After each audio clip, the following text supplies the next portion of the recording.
it's great today. We've got Anne-Lise Sibony who's going to be talking today. And Anne-Lise, for those of you who don't know, although I think most of you do, to my mind at least, she's one of the few sort of legal scholars, a handful of legal scholars that are really operating in this sort of behavioural space. So she's very, very important to the the development of behavioural public policy. So it's great that she's agreed to lead on a topic today. She's going to talk about something that I think sounds really very fascinating as well, the behavioural lessons for conflicts of interest regulation. So I think without further ado from me, Anne-Lise, I'll hand over to you. It's the usual structure. Anne-Lise will speak for 20 minutes or so, and then we'll have the rest of the time for questions and comments. So, Anne-Lise. Yeah, thank you, Adam. Let me start to screen share. Is that, do you see the slides? Yeah, that's good, Anne-Lise, that's good. Okay, excellent. So yeah, thanks everyone for being here. Thank you, Adam, for annoying everyone with reminders, and of course for inviting me to share some thoughts here in this seminar. So the topic I want to address today, it's really ongoing thoughts about the behavioral lessons that, as a legal scholar, one can draw on conflict of interest regulation. So my outline for this talk is going to be really simple. First, I'll give a little bit of background on the behavioral research on conflict of interest, although I know some of you here are very familiar with it, and indeed better experts than I am. Then I will introduce a recent example that comes from the EU Digital Services Act, and more specifically, the conflict of interest provisions in this act. And then that will allow me to share some reflections on how to connect behavioral insights and legal rules using this as an example. So by way of background, behavioral research on conflict of interest really picked up after the Enron scandal in the early 2000s. I personally came to know it a few years after it had started, when this book was published, Blind Spots, and it was summarizing almost a decade worth of empirical behavioral research. And if I summarize it to its core, the two propositions would be: when someone is in a conflict of interest, usually they're blind to it. And second, obligations to disclose the conflict are usually not much help. To be a little bit more precise, there's extended work on disclosure, because disclosure used to be a favorite regulatory tool to handle conflict of interest. And here the research looks at why it doesn't work well. One reason on the advisees side is that advisees follow biased advice more if the conflict of interest is disclosed. So that's a bit shocking, and of course a very strong argument against relying solely on disclosure. This is because disclosure of conflict may be interpreted as honesty on the part of the conflicted advisor who is disclosing. There could be anchoring effect of the advice, even if the advisee knows that the advice is biased. She may not be able to discount it sufficiently. And there's that really interesting research on the burden, the psychological burden of disclosure. Disclosure may elicit insinuation anxiety. So this means that the disclosure does decrease trust, as one would expect, but the advisee still follows the biased advice, because she doesn't want to appear to distrust the advisor that has disclosed his conflict of interest. A related phenomenon was named the panhandler effect, where to describe the fact that the advisee feels she should help the advisor get his referral fee or whatever benefit he gets out of her choosing the recommended option. Behavioral scholars have also investigated what disclosure does to advisors themselves. And here the results are even perhaps better known. The advisors feel more at ease if the conflict is disclosed. Some studies have shown that there could be strategic exaggeration. So the advisor anticipating that his advice will be discounted will exaggerate the biased recommendation. Oops, sorry. And then there is the moral licensing. Advisor feels that by disclosing his conflict of interest, he has ticked the morality box and feels licensed to then behave a little bit less morally. And so there's been work on how to improve disclosure to overcome the burden of disclosure. Some suggestions are that advisees should be able to make their decisions privately, not in front of the biased advisor, or that they should be able to change their minds afterwards, for example, by introducing a cooling off period. Other suggestions are to allow for the confrontation of biased advice with unbiased advice, which may not always be very easy to do in practice.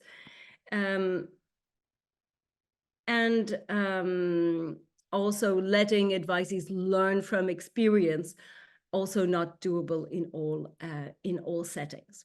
So that's a very crude summary of some key findings in behavioral ethics about conflict of interest. Yeah, I can. I'll be using short. Is that okay? No, just remind everybody to just mute themselves, please, if you. Thank you. So next, I'd like to take an example from legal provisions about conflict of interest. And I chose the relevant provisions of the EU Digital Services Act.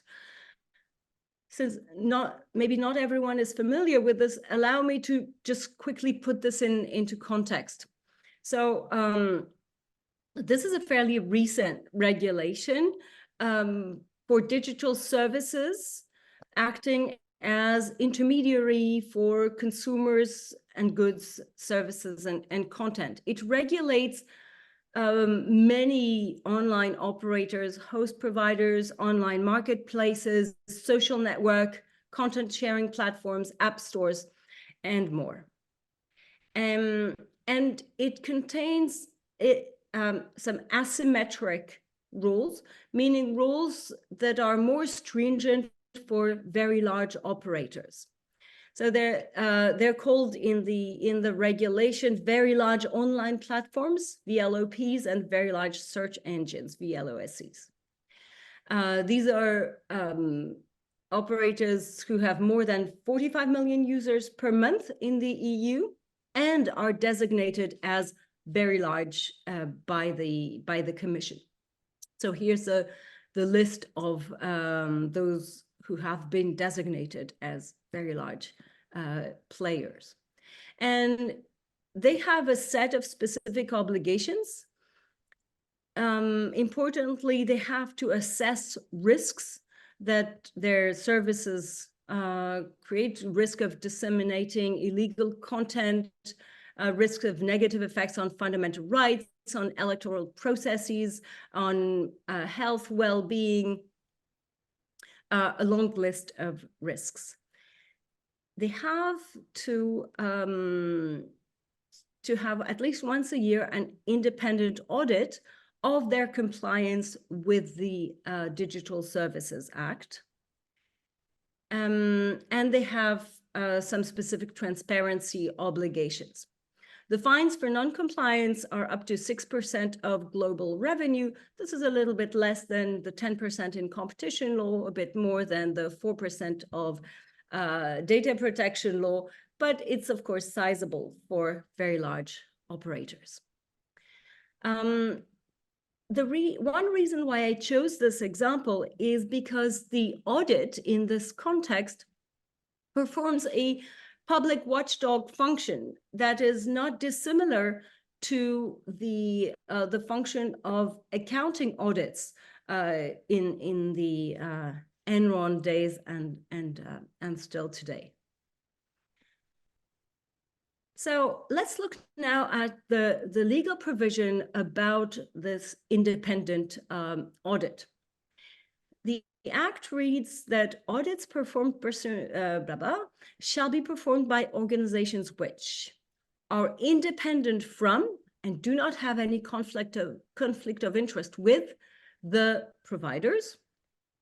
In particular, they have not provided non-audit services to these very large operators in the 10 months before or after the audit.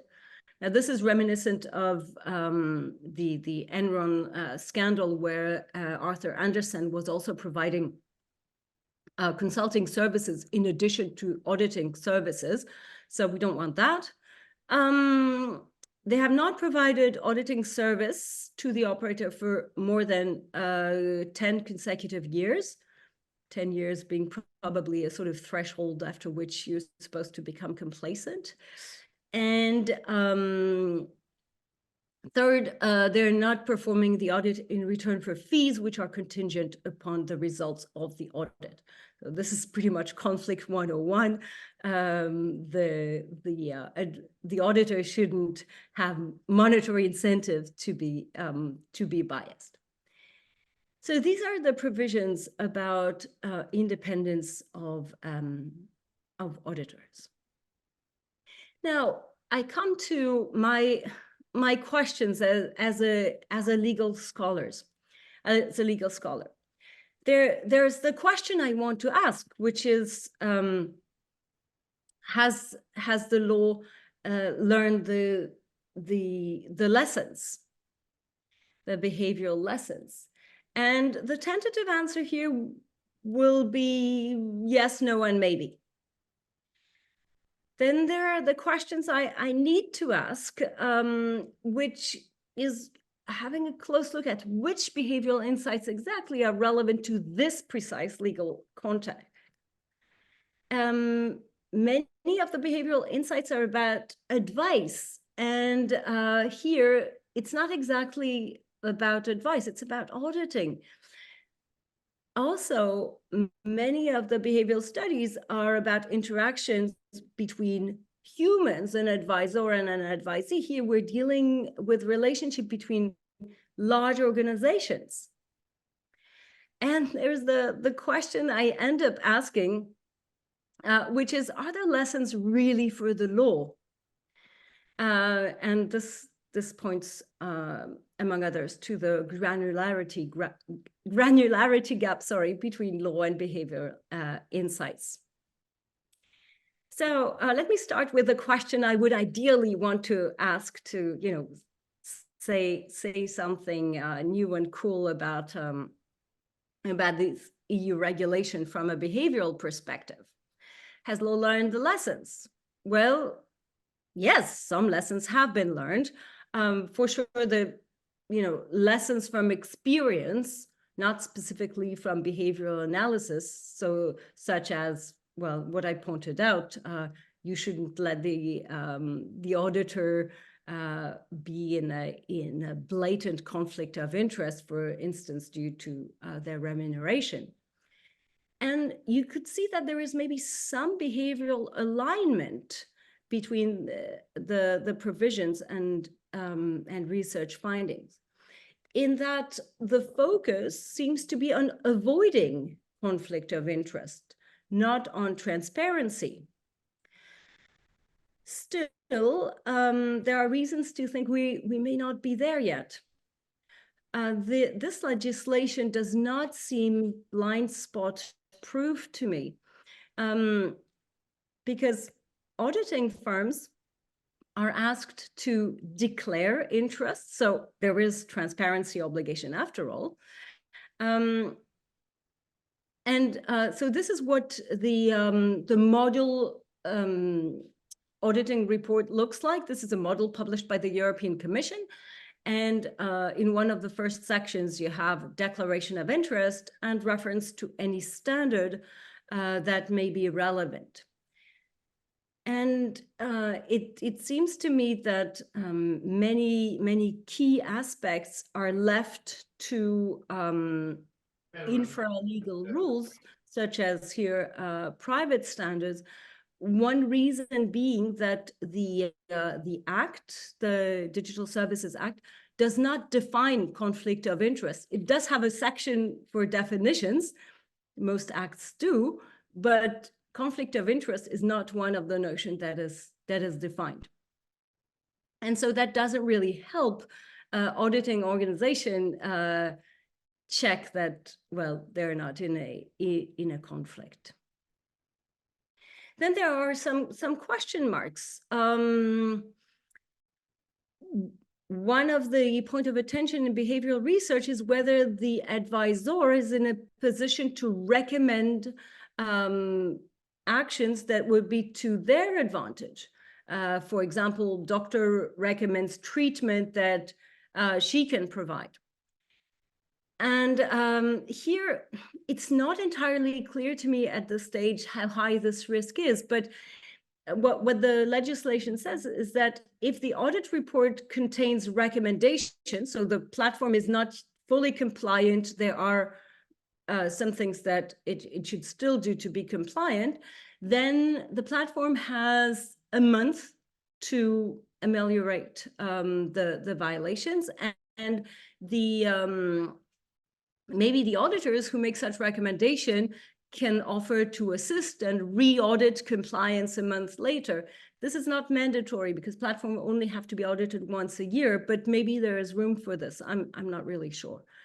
There is an aspect that might be interesting also, but I'm not sure how exactly. The disclosure of interest is made not only to the client, but also to a third party, the commission. Now, as far as I'm aware, in behavioral research, where third party is invoked, it's when a third party makes the disclosure, which is not the case here. So I'm not sure if this is there are any behavioral insights that are really relevant to this aspect. What is clear is that there are questions I really need to ask is which behavioral insights are really relevant to this legal context. And I never tire of going back to Avishalom Tor's 28 article on the methodology of behavioral legal analysis and his notion of application gaps between research findings and applied legal question. I think we have some nice illustrations here. We have a slight mismatch between what we learn from behavioral science and the actual legal context here. The auditors check compliance. They don't give advice as such, at least it's not their primary function. What are the boundary conditions for the findings that I have mentioned before? The question especially arises because behavioral insights have been generated in studies where client faces and advisors, and both of them are humans. And here we are dealing with large organizations on both ends. And I end up asking myself, well, are these lessons that I find so fascinating, are they really for the law? And so another way of asking this is, who speaks to whom in terms of disciplines and who is listening? I get the feeling that the law here among others operates perhaps one order of generality above behavioral insights. And indeed, when you read the behavioral literature on conflict of interest, the focus is not particularly on the law. Here's one quote, I could have chosen others, from a paper that says organization theory should benefit from insights from political science and from judgment and decision making. So is it possible that the true addressee or recipient, best placed recipient of behavioral insights isn't in fact the law, but organization design, organization theory? And should the focus then be on codes of conduct? And here I refer to Yuval's research. So I come with the notion that we might want to have behaviorally informed codes in the shadow of the law, so that the question for legal analysis would become, do the rules cast an acceptable behavioral shadow? In other words, do they point codes of conduct in the right direction? And a related and really important and difficult question is going to be, how is compliance with the codes monitored? So I'll stop here and look forward to hearing your thoughts about how these partial matches and gaps can be addressed. Thank you. Thanks, Anne-Lise. If you could just bring your slides down, that'd be great. Then I'm more likely to be able to see everybody then. Yeah, I mean, it's great. I think I indicated in the previous seminar that I'm not a legal scholar myself by any stretch of the imagination. But I'm very interested in how these behavioral insights can sort of translate across to other circumstances such as this. Although it sounds as though at the moment it's quite open, right? It's quite open about how they might translate across. Okay, Yuval, you've got your hand up, so you're first. Yes, so great work as always, Anne-Lise. Was a pleasure to listen to you. And so 3 quick comments. One is, I'm not sure if you're familiar with the work of Sunita Shah from Cornell Business School, because she showed that the original kind of the dirt of coming clean, yeah, is actually not accurate and could be modified using all kind of really small changes in the framing, where you know about the doctor is obliged when someone else rather than the doctor. So she focused on doctor, but I think a lot of it applies. So I think she really advanced the field of behavioral conflict of interest in offering a lot of refinements, which I think are important. So this is one comment. I think the second one is related to really this assumption that of rationality that lies behind disclosure. So kind of the assumption of if people will know that their action are transparent, they will try to avoid ignoring the fact that people are more complicated, that, as you suggested, all those theories related to moral licensing, in line with the book I've written, about the good people, or how more complicated is their compliance. But I think part of the problem is the assumption that disclosure will do something good on its own, rather than accompanying it with the fact that we might, for example, make harsher sanctions against you if we find out that you knew there was a problem, you were aware of it completely, and then you still did something rather than the opposite, where supposedly the disclosure improve your legal situation, which is, on one hand, has this idea of incentivizing to the disclose, but then has all the bad things you outline. So I think so part of the problem is the kind of combination with sanction is not working very well. And lastly, I think answering some of the greater kind of concerns you raised about how to implement behavioral insight in law is again something I've again, it's not my paradigm. I try to combine it with behavioral insight in the past, is the responsive regulation. And I think the idea that we have various types of people, and we can't assume anything about the people we try to regulate, and we have to, do the softer things first, but always keep the bigger stick for those corporations and individuals who might not be swayed to behave in a more cooperative way just by the softer behavioral interventions. And I think responsive regulation is a really good paradigm to incorporate behavioral insight into law because it has this, although originally it doesn't account for nudges or something like that, but I think it's a good paradigm to include it. And this might, I think, also help in when you're thinking about the legal design. Yeah, thanks very much. I absolutely love the work of Sunita Shah, and still I'm at some, maybe I just need to work more on this, but I'm at a loss to see how it can be transposed in this particular context or other contexts involving large corporations. And yeah, thank you for your other remark. I don't want to take too much time maybe to answer in case there are other remarks. Raghu. Thank you for this very nice presentation. I'm not from the field, so please pardon my ignorance on this.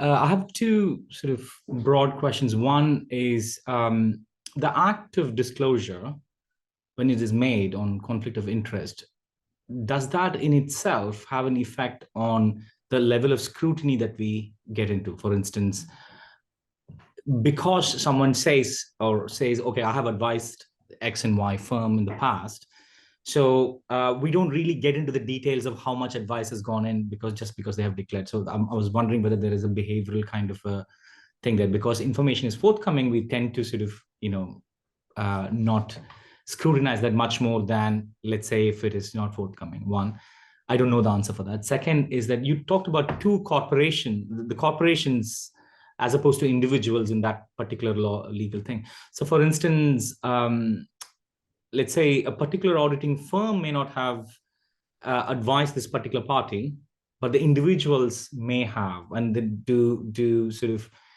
it sort of, for example, it's not uncommon to see lawyers being hired on a particular area of specialization, having expertise working in a particular kind of, regulations and so on. So I was wondering whether there are parts of information which we tend to kind of ignore just because there is, some form of conflict of interest declaration rather than sort of no conflict of interest declaration. I don't know whether it makes sense, but. It very much makes sense. To the second point, I think you're right, especially in this context. I can only imagine that people who've worked with the large platforms are going to be ideally qualified to join auditing firms. This is a new type of audit. The DSA creates a market for this, and people are going to be being hired now as we speak to conduct these audits. They have to know how platforms operate, because this is about auditing the designs of the platforms, literally.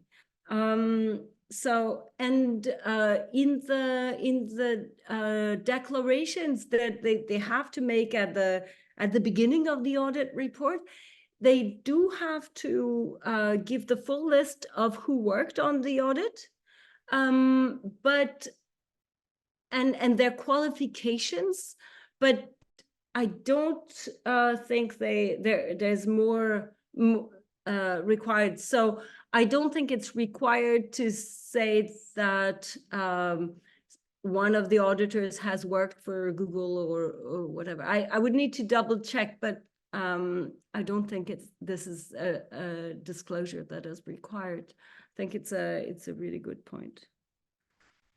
Yeah, we'll let other people think of questions. I've got don't know, it's like a comment really, and I don't know whether how relevant it is. And you know, it's in relation to regulation as well, Anne-Lise. So, is it in terms of the behavioural input into, say, regulation?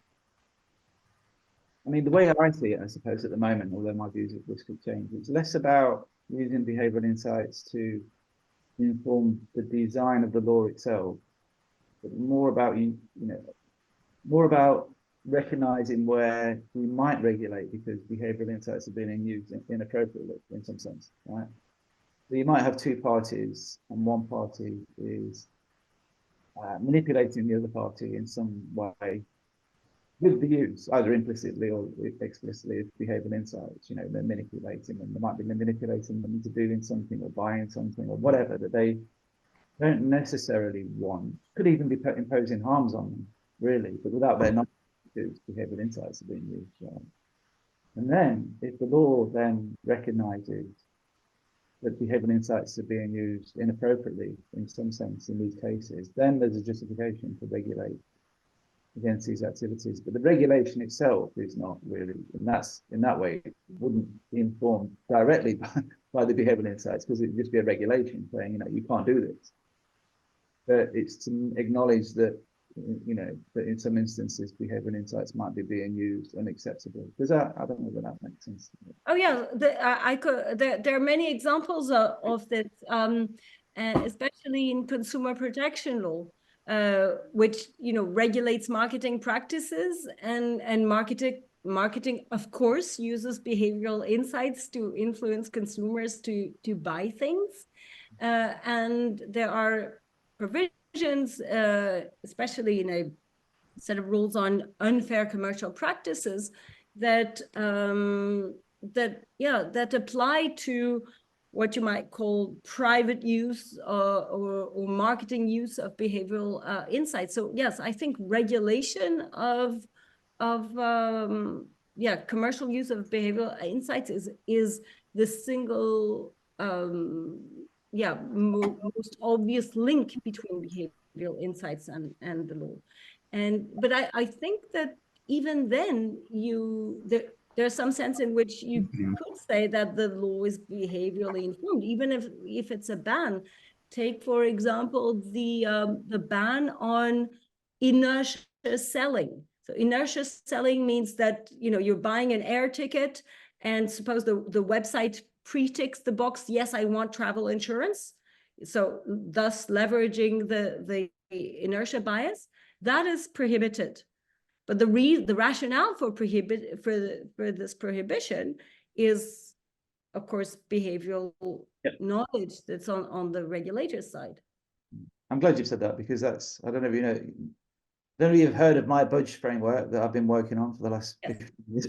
Yes. It's essentially that. So at least one person's been reading it.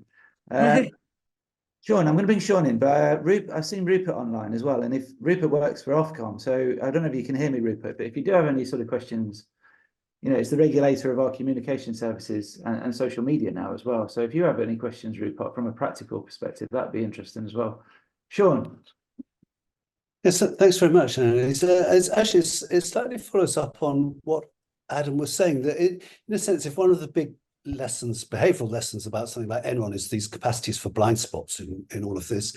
I mean, I was very much struck by how weak the apparent legal lesson was about the standard of independence, at least as you described it. I mean, it seems like it's almost like it's only if you've had a relationship in the past with the person or organization that there might be a conflict of interest. So the very fact that you might be selling services that whoever you're regulating frequently buys, and so therefore you have some conflict of interest in the future, seems to be completely missing. And so, is that generally well recognized, how poor this standard of independence is? Because it is very weak. I mean, it goes back to a bit the point that was also made a little bit earlier about, you know, the individuals who might have worked or might have future career possibilities with the people who they're auditing now.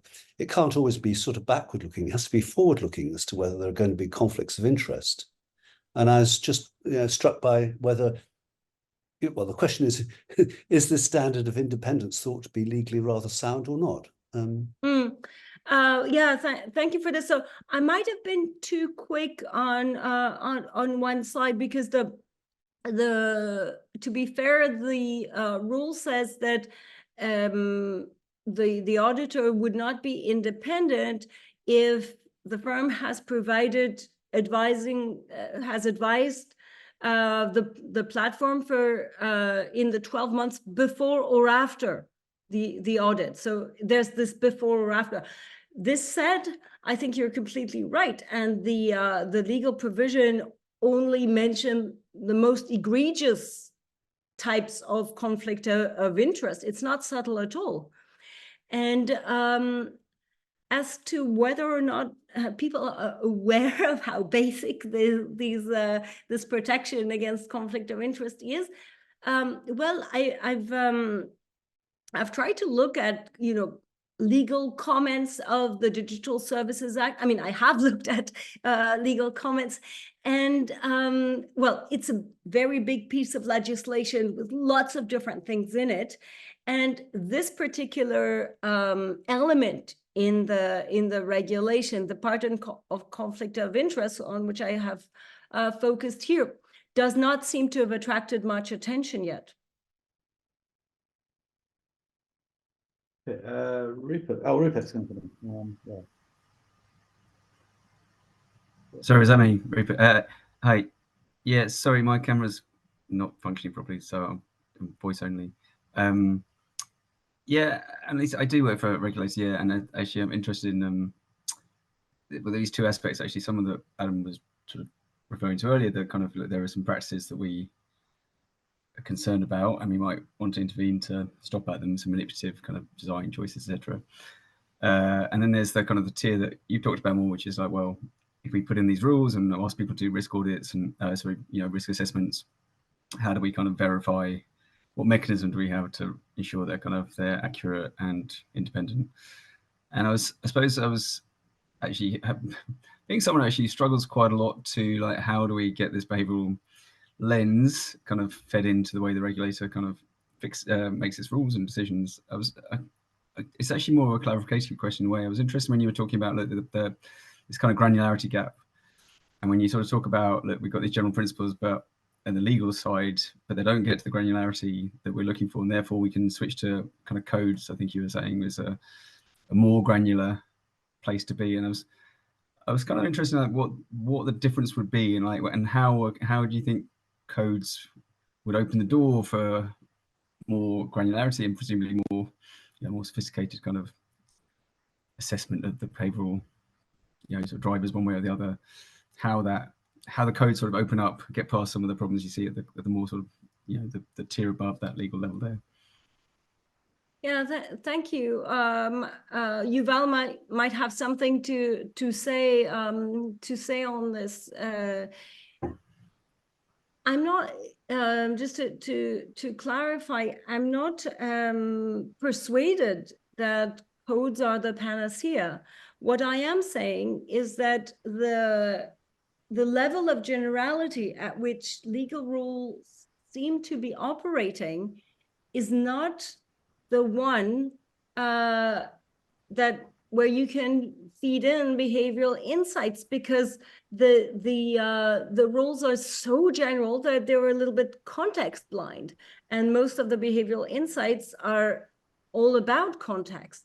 So it seems that more detailed rules, whatever their nature, whether they are public, there could be public regulation that is more granular. The Commission has the power to adopt implementing regulation, and it has adopted already some implementing regulations to specify certain aspects of this act. There could be also guidelines, but it seems to me that you have to go into a lot more detail on how does the disclosure should be made, what exactly it should contain. I mean, for one, what should auditors consider a conflict of interest? Not having a definition really calls for, invites blind spots, I think. But again, I would defer to Yuval on more detail about the virtues of codes of conduct. Yuval, do you want to come in on that at all? No, sorry. It's okay. Yeah, actually, I might just jump back in then. I think, I mean, thank you for your answer. It's really interesting. Just at the moment, as it happens in working on the online safety and the Online Safety Act, and the Ofcom's just drafting huge codes of conduct for which kind of, I think they're a legal requirement, but to give an extra granular level of detail to social media and social platforms that are covered by the Act.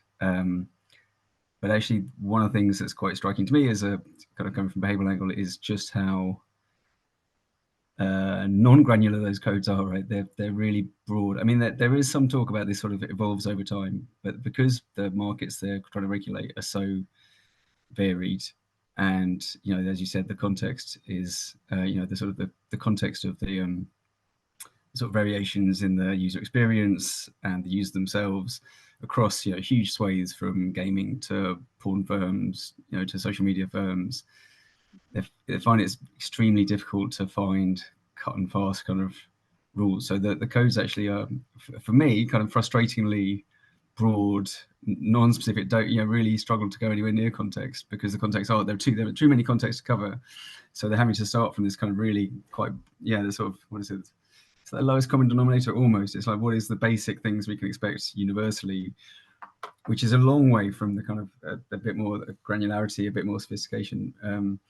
So, and I think, it's really striking to me as working inside a regulator how I'm relatively new to working in a regulator, and I work in a behavioural insight team. I'm not I don't have a sort of not a trained regulator per se, but to build in that kind of level of sophistication you were talking about at the beginning of some of those more the nuances of some of the dynamics about conflict of interest seems it seems a level of a level of detail and sophistication I haven't seen very much, to be honest. It does seem like a I think I can really see the need for it, but I think a combination of actually the amount of pressure and the number of things that the organization has to think about at the same time, that not building these whole new kind of these codes of contact, etc., is a huge undertaking.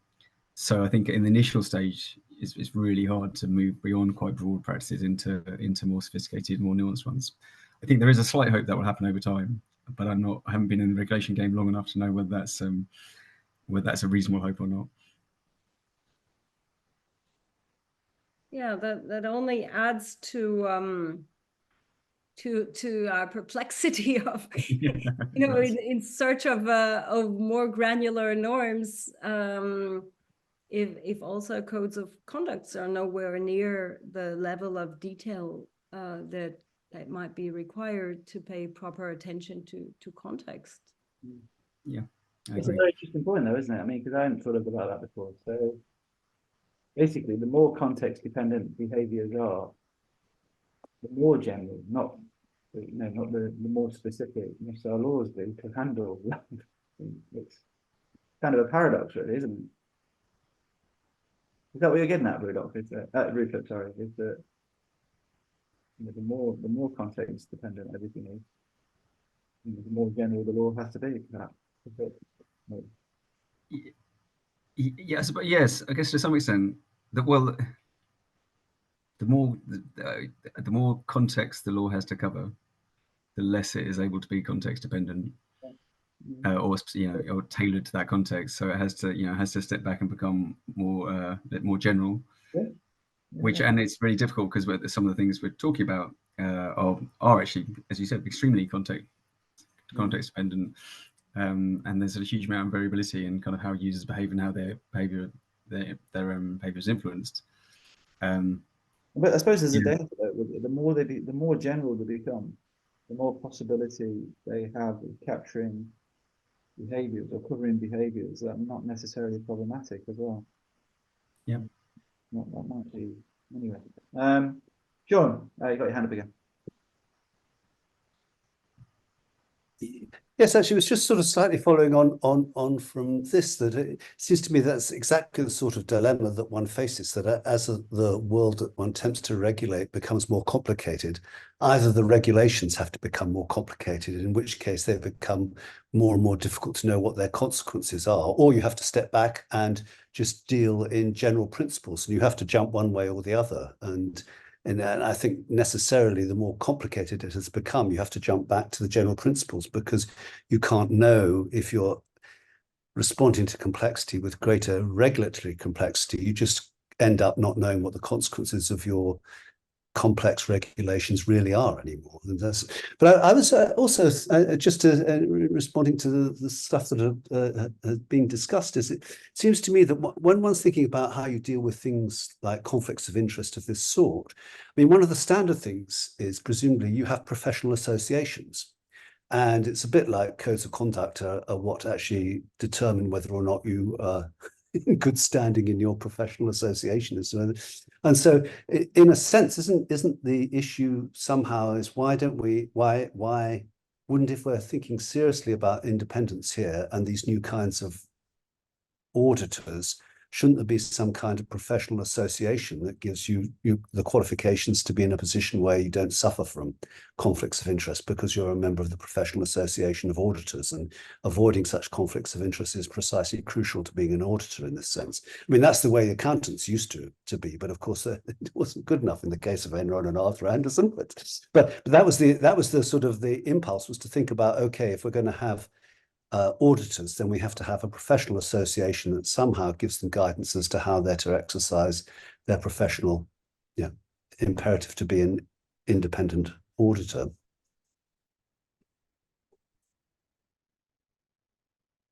Did you want to come in on that, Anne-Lise, at all? Or? Just maybe to the first point about regulation having to become either a lot more complex or jump back to very general principle. I think EU law manages to do both at the same time. It's both intractable and super general. But yeah, professional associations, I would need to look into this. This is of course, a tried method in all sorts of services, not just auditing. And I just don't know if that's on the table, or maybe already, if it already exists. But it's a good point. I will look into it. Thank you. I wonder if I mean, there's no hand up at the moment, and you might not know the answers to this, or even be able to comment on it. I'm not sure, Anne-Lise. But since you're a legal scholar and you're captured here at the moment, I'll ask you a question that's intrigued me when I've looked into this field, and it's around civil law cases, really. You know, when you get sort of people prosecuting other people for damages. I think that's civil law, isn't it? If you're doing that. And as far as I understand it, the civil law is basically, like most law still, is predicated on assumptions of rational choice theory, essentially, right? That people are behaving rationally in the less inclusive sense of the term, economically rational. But you see this literature now whereby the predictions of prospect theory shine through quite strongly in civil law cases. So, you know, depending on the size of the chance that somebody has of succeeding when they sue somebody else will determine what their risk attitude would be, for instance, right? So somebody that's facing a small chance of a success will be relatively risk-seeking, you know, like you're gambling, essentially. You know, you're risk-seeking when you're gambling, got a small chance of success, right? And I read this literature by Chris Guthrie, who's, I think he's at Michigan, and he was suggesting that actually it shows through that prospect theory actually predicts outcomes in civil law cases better than rational choice theory. So if you have small chances of success, it tends to benefit the plaintiff. And if you have large chances of success, I'm talking about a settlement, sorry, a settlement tends to benefit the plaintiff. But if you have large chances of success, the settlement, in terms of risk attitude, actually tends to benefit the defendant. Does that ring true to you? I mean, is this the literature, you know, I mean, I don't know if you've looked into it. I'm aware of that literature, but I don't have relevant, insights that I could add from the legal systems that I know. I haven't looked at any. Behavioral insights and the law. Then is it true to say that there's so many different aspects of the law that essentially they're different disciplines within law, right? Where we can apply this sort of stuff. Is that? I wouldn't exaggerate the differences.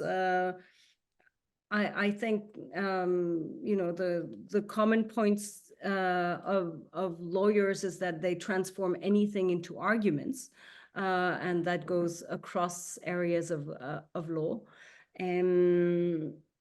But there are fields of expertise, and I'm just aware of the studies you cite, but I don't have relevant knowledge to add to them.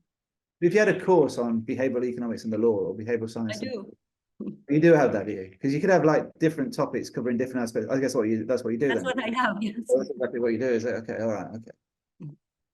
But some of them I just draw on other people's work and teach a class on a topic in which I haven't done any research myself, and others my knowledge is a little bit more deep. Let me ask you another question then. You and you teach, I suppose. No, we've got a couple of. This is a more general question. So I think the law is very important, obviously, for behavioural studies. Do you see increase in interest amongst legal scholars in this field, or is it still a very niche field that's likely to remain very small? Well, I see a lot more interest from students.